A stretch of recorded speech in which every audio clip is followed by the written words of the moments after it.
Secara objektif kita boleh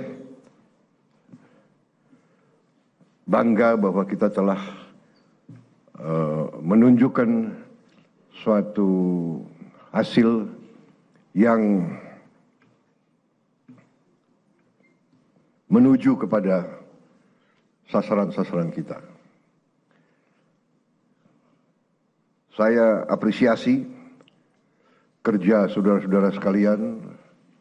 Saya merasakan dan saya menilai kabinet kita sekarang bekerja sebagai satu tim. Saya merasakan ada suatu kekompakan, suatu kerjasama yang baik. Di sana-sini tentunya masih harus kita perbaiki, itu wajar, ya. Tetapi yang saya rasakan adalah semua menteri, semua wakil menteri punya keinginan yang sangat keras untuk memberi hasil kepada rakyat. Itu yang saya rasakan, dan saya ingin mengucapkan terima kasih kepada saudara sekalian. Demikianlah yang diharapkan rakyat kita. Kita berada di trajektori yang benar. Ya. Saudara-saudara sekalian,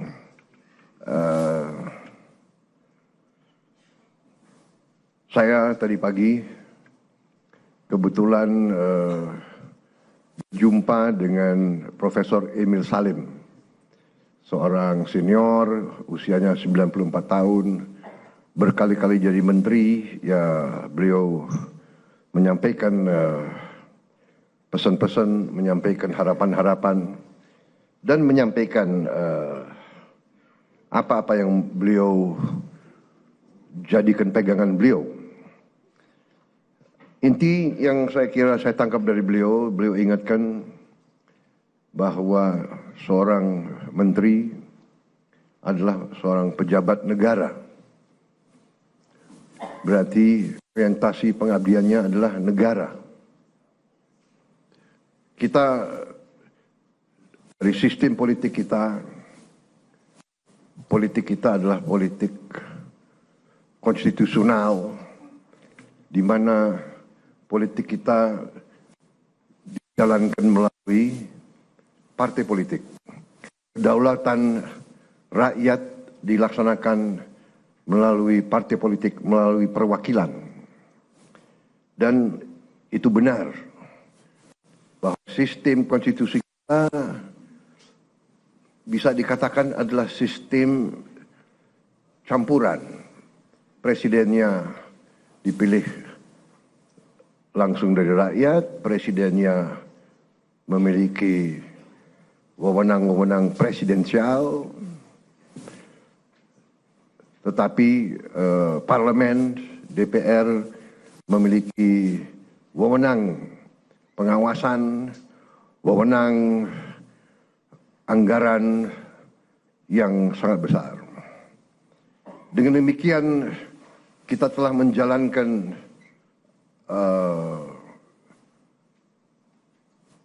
statecraft kita, bernegara kita telah jalankan dengan tahap demi tahap, tahun demi tahun, melalui pengalaman, melalui cobaan, melalui rintangan, di tahap demi maju telah menyelesaikan masalah-masalah bangsa dan masalah-masalah negara. Dengan demikian, saudara-saudara,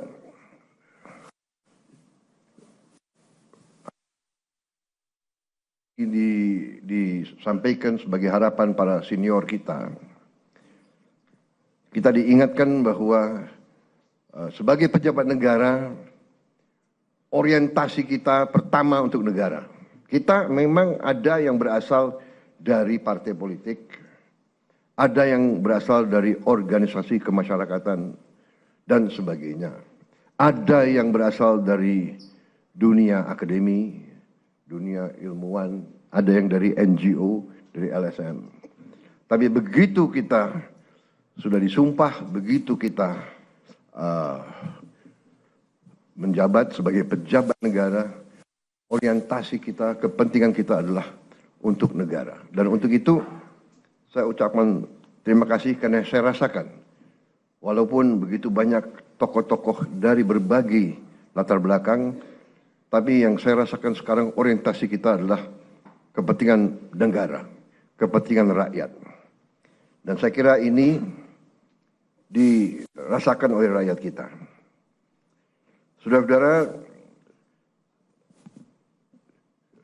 dari hasil sementara kita merasakan bahwa pemerintah kita efektif. Di akhir tahun 24, liburan hari Natal, tahun baru, berjalan dengan lancar, dengan aman. Untuk itu, saya ucapkan terima kasih kepada seluruh pejabat terkait dan jajarannya yang telah bekerja keras, Menko Polkam, Menko Infrastruktur, Menko Pangan, semua Menko, Kapolri, Panglima TNI, yang bekerja keras menjamin keamanan, keselamatan, Menteri Perhubungan, Menteri BUMN, dan semua menteri-menteri lain yang saya monitor turun ke bawah, turun ke lapangan, monitor perkembangan.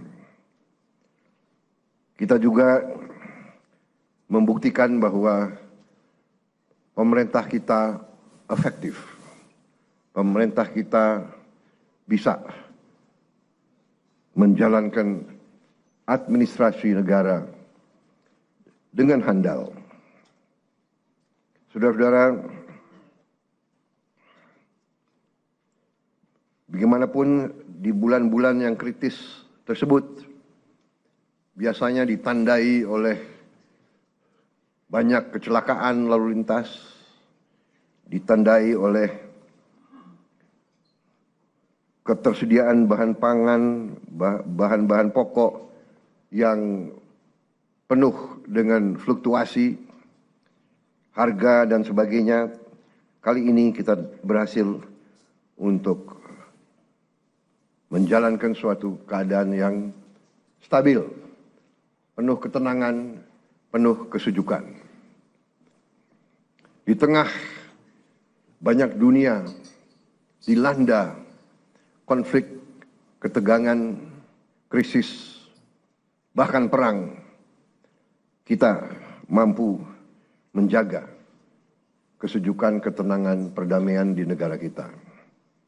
Saudara-saudara sekalian,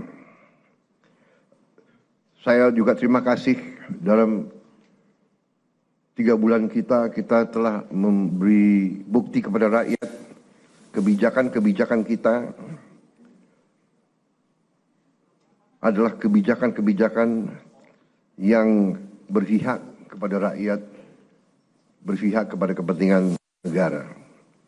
Yang pertama tentunya saya menyampaikan apresiasi kepada Menteri Keuangan dengan semua timnya yang telah menyusun APBN dengan baik, dengan cermat, kerja keras, karena saya terus-menerus monitor, saya terus-menerus menuntut penghematan, efisiensi. Saya menuntut keberanian memotong hal-hal yang tidak esensial. Saya tegaskan bahwa kriteria anggaran yang akan kita laksanakan, kriteria pertama adalah harus bisa menciptakan lapangan kerja.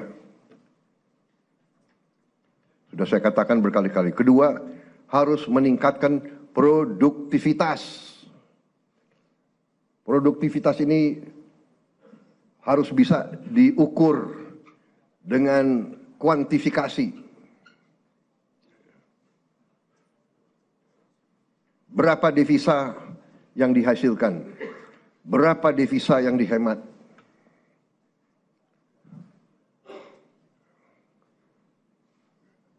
Kemudian kriteria selanjutnya adalah harus mengarah kepada swasembada pangan dan swasembada energi. Kita harus mampu memberi makan kepada seluruh rakyat Indonesia. Tidak lagi import, dan saya terima kasih kepada jajaran menteri-menteri yang telah melaporkan kepada saya tahun 2025 lagi, tahun 2025 ini kita tidak akan import beras lagi, tidak akan import jagung lagi, tidak akan import garam lagi.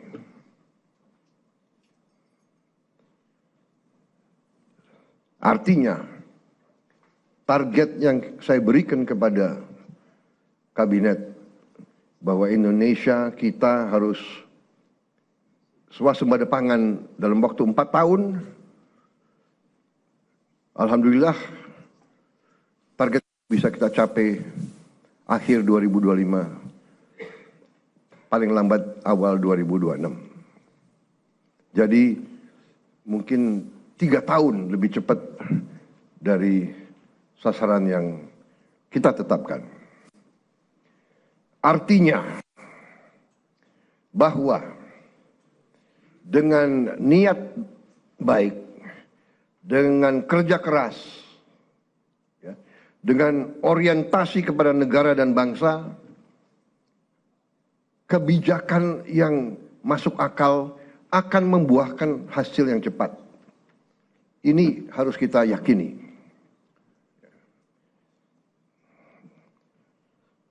Kemudian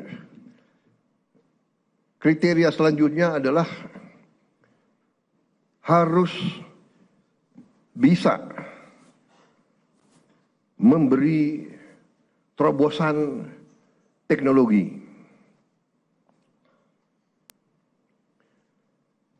Dari prioritas kita itu, satu, tadi bahwa harus menciptakan lapangan kerja. Tingkatkan produktivitas, swasembada pangan, swasembada energi. Dengan swasembada pangan dan swasembada energi kita aman. Kita tidak boleh bergantung kepada sumber di luar negeri. Sudah berkali-kali saya tekankan itu. Dalam krisis dunia, tidak ada negara yang akan mengizinkan pangan keluar dari negaranya. Ini sudah hukum sejarah. Dan kriteria selanjutnya harus bisa menghasilkan terobosan teknologi. Berarti pengeluaran investasi untuk sumber daya manusia, untuk pendidikan, untuk sains dan teknologi, ini termasuk sesuatu yang vital dan sesuatu yang harus kita jalankan. Jadi saudara-saudara, saya tegaskan kembali bahwa hal-hal di luar itu yang bersifat seremoni, upacara, merayakan ulang tahun ini, ulang tahun itu, hari ini, hari itu, kita tidak akan. Perayaan sejarah, perayaan ulang tahun laksanakan secara sederhana di kantor, di ruangan. Kalau perlu yang hadir hanya 15 orang, sisanya di vkonken.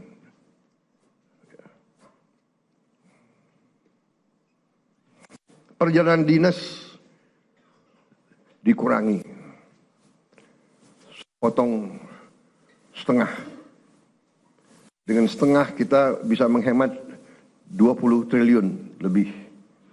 Kalau kita hitung 20 triliun, berapa puluh ribu sekolah, gedung sekolah bisa kita perbaiki.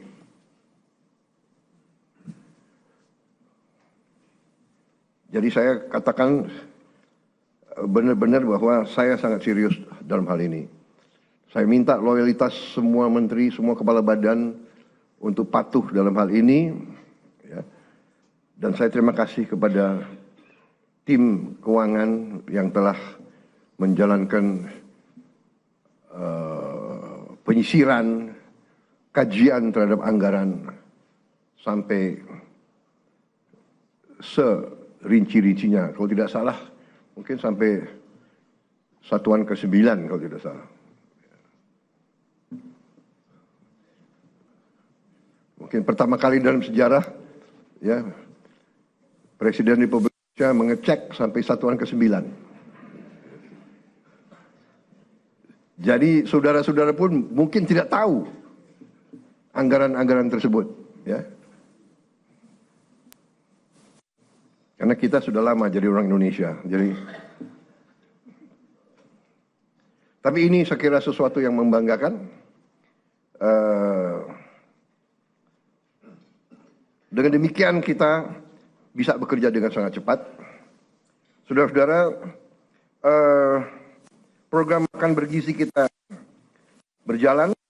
Alhamdulillah, kita telah luncurkan tanggal 6 Januari yang lalu. Sampai sekarang berhasil melayani 650.000 anak-anak kita di 31 provinsi. Ini berkat kerja keras banyak pihak, ya, Kepala Badan Gizi, jajarannya, Mendagri, Menteri Pendidikan Dasar dan Menengah, Menteri Bappenas, Menteri Desa, Menteri BUMN, Menteri Kesehatan, Panglima TNI, Kapolri, para kepala sekolah, para gubernur, bupati, tentunya Menteri Keuangan, dan untuk Januari sampai April 2025, program ini sasarannya adalah 3 juta anak. Bulan April sampai Agustus 2025 akan menuju 6 juta anak. September kita harapkan 15 juta anak. Dan akhir 2025 target kita adalah semua anak-anak Indonesia bisa dapat makanan bergizi. Saudara-saudara, terima kasih kerjasama ini. Seluruh kementerian lembaga ikut mengamankan dan menyukseskan program ini. Kita akan bersinergi dengan pemerintah daerah, gubernur, bupati, wali kota, dan seluruh perangkat daerah. Saudara-saudara, ini adalah masalah strategis. Kita memperkuat masa depan Indonesia. Anak-anak Indonesia harus kuat, harus cerdas, harus semangat, harus sekolah dengan baik. Saya percaya dalam waktu yang tidak lama kita akan melihat peningkatan hasil kemampuan akademis anak-anak kita. Saya juga bertekad untuk melakukan langkah-langkah intervensi kepada semua sekolah di Indonesia. Sekolah dasar, sekolah menengah, SMP, SMA, semua sekolah yang dibina oleh pesantren dengan teknologi.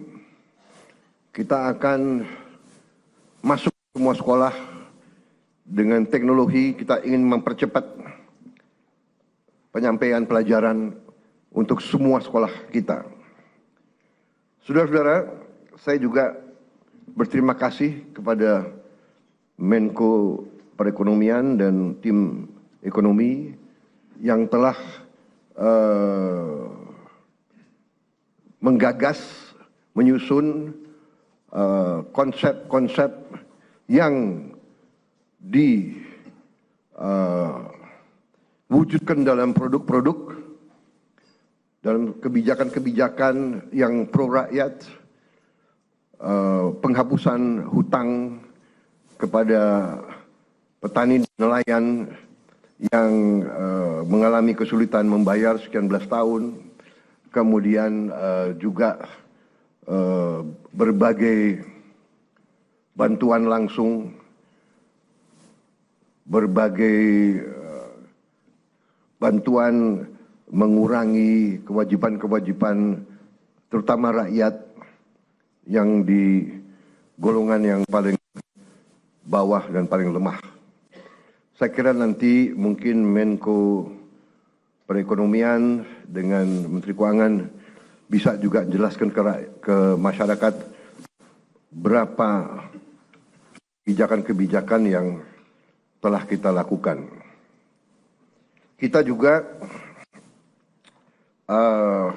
dalam waktu dekat kita juga akan mewajibkan semua perusahaan yang menerima kredit dari bank pemerintah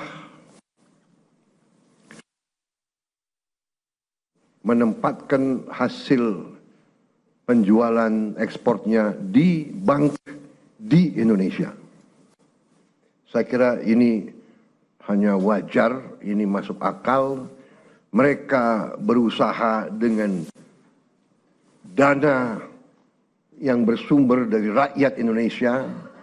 Setelah mereka berusaha dan mereka lakukan penjualan, hasil penjualannya wajar kalau ditaruh di bank di Indonesia. Ini saya kira segera akan keluar dan akan berlaku kurang lebih 1 bulan yang akan datang. Ya. Jadi ini adalah sesuatu yang logis, yang masuk akal. Kemudian saya juga sudah memberi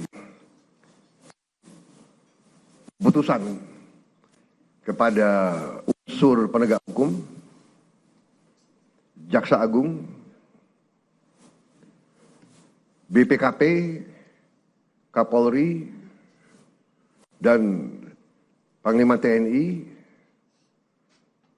untuk menegakkan hukum dan aturan khususnya bagi perusahaan-perusahaan yang melanggar ketentuan-ketentuan pertanahan dan hutan. Ketentuan-ketentuan kita harus dipatuhi. Tidak ada yang memiliki perlakuan khusus. Bagi mereka yang sudah diberi kesempatan berkali-kali untuk menyelesaikan kewajiban-kewajibannya dan tidak melakukan, ya pemerintah akan melaksanakan kewajibannya, mencabut izin dan menguasai kembali lahan-lahan tersebut. Apalagi lahan-lahan itu adalah hutan lindung dan sebagainya. Jadi ini juga langkah yang akan kita laksanakan. Saudara-saudara sekalian, saya juga sangat berterima kasih kepada banyak jajaran. Baru hari kemarin saya mendapat kehormatan meresmikan 37 proyek strategis ketenaga listrikan nasional, mencakup 26 pembangkit listrik dengan kapasitas total 3 serta 11 jaringan transmisi dan gardu induk di 18 provinsi. Sebagian besar dari pembangkit listrik ini adalah energi bersih energi terbarukan. Saya kira kalau dicek nanti, ini mungkin peresmian terbesar dalam satu hari. Ini menunjukkan daya kemampuan kita. Ya. We can do it. Dan ini saya harus sampaikan bahwa ini hasil kerja keras pemerintah-pemerintah sebelum pemerintah kita. Jadi marilah kita selalu menghormati semua pihak, semua yang telah bekerja keras, pendahulu-pendahulu kita. Kita sampai di sini bukan seketika. Kita sampai di sini karena perjalanan jauh. Pembangunan suatu bangsa bukan pembangunan 1 tahun, 5 tahun, 10 tahun. Pembangunan suatu bangsa adalah puluhan tahun. Apa yang dirintis Bung Karno, kita nikmati sekarang. Apa yang diteruskan oleh Pak Harto, kita teruskan, kita nikmati sekarang. Demikian, presiden demi presiden, Pak Habibie, Gus Dur, Ibu Mega, Pak Jokowi, ini terus. Jadi, contohnya saya baru 3 bulan menjabat, saya sudah resmikan proyek yang dilaksanakan mulai 2015, bayangkan. Jadi inilah yang saya minta menjadi alur bernegara kita. Kita ini melanjutkan suatu long march, perjalanan jauh. Estafet demi estafet kita terima. Baru nanti kita akan mencapai cita-cita kita. Saya sangat optimis bahwa kita akan sampai ke situ. Saudara-saudara, sementara itu yang saya sampaikan, teman-teman media saya kira cukup banyak bahan ya. Sekarang akan saya sampaikan hal-hal yang belum perlu Anda dengar. Kan begitu kan? Saya kira media ini masih muda-muda ya. Jadi ada hal-hal yang kalau orang tua bicara yang muda-muda ya, yang muda-muda anak-anak biasanya tunggu di luar. Kan begitu kan? Ya. Terima kasih sementara. Ya. Paling lama ini ya. Zaman Pak Jokowi sebentar dia di dalam.